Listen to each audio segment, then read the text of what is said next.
If you talk to ministers and policymakers in developing countries about what they need to improve their schooling system, 9 times out of 10, they'll be talking about resources. We need more teachers, we need more books, we need more materials. We also have a real problem with governance and accountability. So we have problems of teacher attendance, teacher absence, teacher motivation.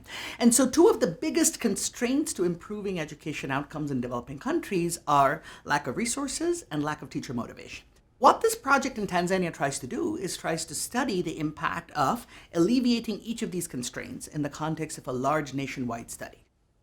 We took about 350 public schools across 10 districts of Tanzania. About 70 schools were randomly selected to receive a large unconditional grant that they could do what they wanted. There was another 70 schools that were given teacher incentives where the teachers were paid bonuses based on how their students did on externally administered learning assessments.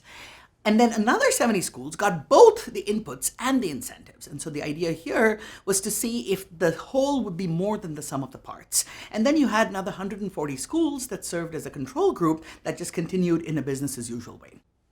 So what we find at the end of 1 year and 2 years is that getting extra money and extra resources had absolutely no impact on learning outcomes. Providing the teachers some incentives and bonuses based on how their students did had some positive impact, but it wasn't that great.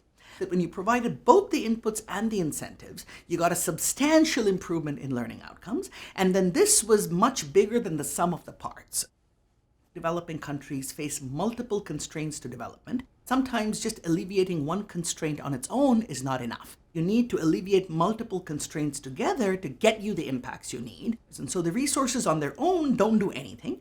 The incentives on their own are kind of have some impact, but not as much as if you also gave them the resources. If you get better governance and better incentives going alongside better resources, then you're going to get a much bigger bang for the buck in terms of the money you spend.